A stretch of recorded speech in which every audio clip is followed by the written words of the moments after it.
In my early 20s, I set up this Facebook group called Where Have All the Nice Men Gone? And myself and my friends would convene there to discuss the topic of where have all the nice men gone? And of course, this attracted more and more women into my zone to talk about where have all the nice men gone? And we came up with all sorts of theories, all sorts of myths about the dating pool, about why dating was so bad, why men were so bad.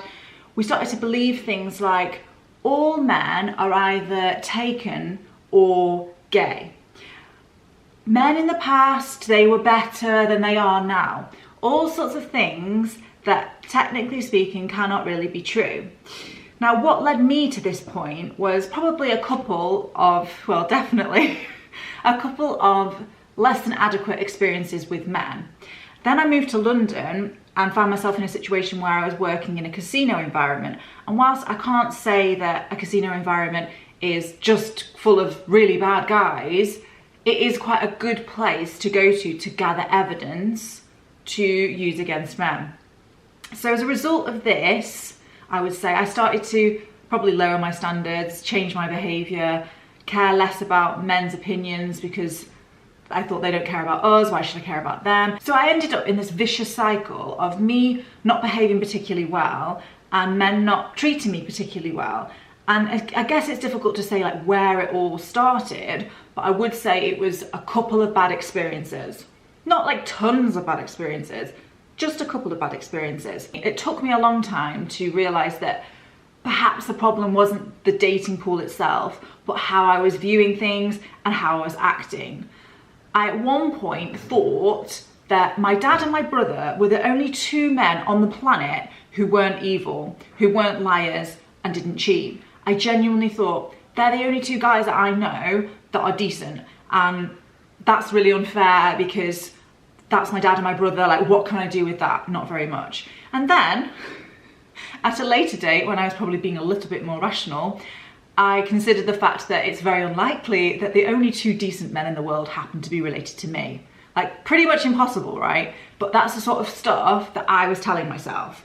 Another epiphany that happened during this period of about 4 years where I legitimately disliked men and went on social media and talked about that, and I reflect back and I'm like, that is actually really embarrassing. Like, no wonder no one was interested in me, like, on a serious level. I wasn't really acting very seriously.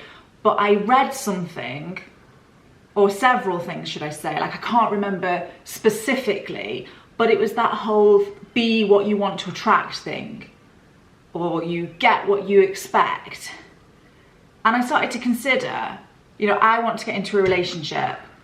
Am I behaving like a person that wants to get into a loving relationship with a man, or am I not? And the answer was, no, I'm not behaving like a woman that actually wants a relationship.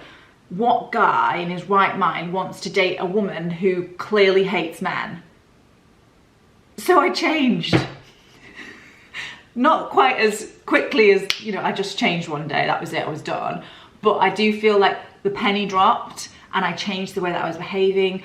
I just cut out people that weren't treating me properly. I just didn't tolerate it. I didn't go on social media and badmouth people anymore, but I just moved away from people that weren't treating me in the way that I wanted to be treated. I also started to treat people better, and I also started to try to look for the good in people. Now, today's video is a little bit about that. So we can go around thinking that there are no good people left, and we can gather loads and loads of evidence of all the bad that's in the world, all the awful things that men or women do to us.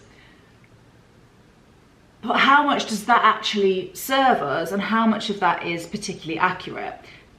That is what we're talking about today. We are talking about one reason why the dating pool looks kind of shoddy. It won't look shoddy to everybody, but let's say that you think that there's no good people out there. We're gonna look at one element, and this element is something that you can completely control, even if you think right now that you can't, and that is your brain. Today, we are talking about one particular part of the brain called the reticular activating system.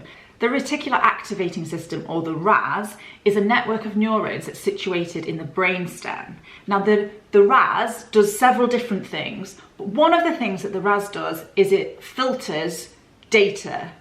Now, when I say data, I mean the millions of bits of information that are thrown at us every second of every day.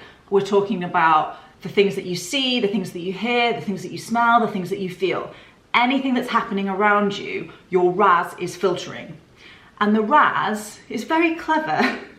It focuses on what you tell it to focus on. So if we hold a belief such as, I'm really, really, really bad at dates, the RAS will create a filter for that belief, and it will draw attention to all of the evidence out there in the world that proves that you are bad at dating, and thus you will continue to be bad at dating or perceive yourself to be bad at dating, which will make you probably more anxious and more likely to be bad at dating.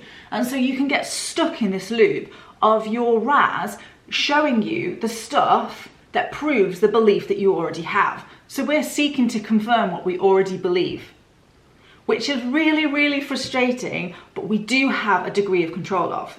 So when I was single and in that headspace of all men are evil, my RAS created a filter to show me how all the men that are evil are out there in the world. Look, Abby, here's a man cheating over here. Look, politician cheats on wife. I would like to also add that the news out there is generally skewed into a negative way. So it's so much easier for us to find negative stuff about people. People tend to gossip and warn people about negative stuff. So it's really easy to have this really imbalanced view of the world. And it's not balanced to the positive, it's balanced to the negative. So my RAS was showing me all the evidence of why men were bad. And then as a result of that, my RAS was influencing the way that I was then behaving, because I was just like, well, if they're going to treat me bad, I'm just going to date really sexy guys that are going to treat me bad. I'm just going to treat them bad too. I'm just going to treat them as they treat me. And then, of course, that just creates this never-ending loop of terrible dating experiences. So essentially, what can happen is we have our filter for the bad guys, and we see the bad guys. There's a bad guy over there cheating on his girlfriend. We're remembering that because that's important for us to remember. And then over here, because the RAS hasn't created a filter and doesn't realize that it's important, you've got really nice guys who are keen to be in a relationship with you, want to date you, and would be really fantastic life partners, but you're not really seeing them. We're blinded by our own cognitive biases. We're blinded by what we've started to tell our brain, and then we get stuck.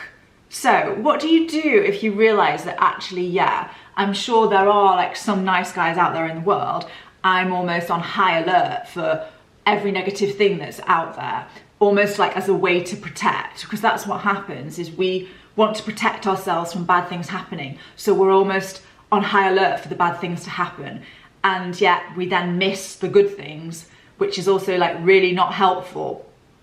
So what can you do?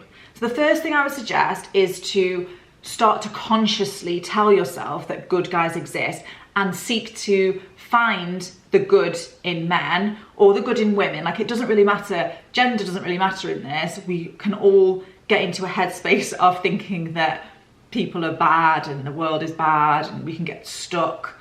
So whatever that belief is, you want to start to invite the opposite belief. You also want to be mindful of the people that you surround yourself with. So when I created a group of where have all the nice men gone, I was bringing towards me other women who held the same opinion as me, which will then strengthen the belief that I already have. What I perhaps should have been doing would have been to start to speak to women who were already in relationships that were healthy, happy, you know, everything that I might have wanted at the time, had I had the courage to admit it.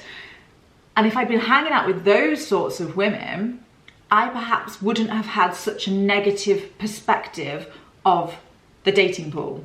Also, you can start to think about the people in your life that are good examples of what you actually want to date. Not necessarily like, oh, I'm really attracted to that person, but to just remind yourself that good single men exist in this world, because they absolutely do. And it can feel like you're wading through some really bad guys and it's just absolutely exhausting. And whilst there is validity in that opinion, it's not the complete truth about what's going on here. A lot of the reason why a person remains single, especially for a long period of time, is based on the beliefs that they hold in their own mind. And until you can make those beliefs known to yourself, it can be quite difficult to change them. But once you realize, oh, wait a second, that can't really be completely 100% true. Once you realize that, you have the power to then reset and reprogram your own brain. Thank you for watching today. If you've enjoyed this video, please don't forget to like, comment and subscribe. You can find me on social media at Abby Blaze, and you can also head on over to my website to find out the packages that I have and how I work one-on-one with my clients. Bye-bye.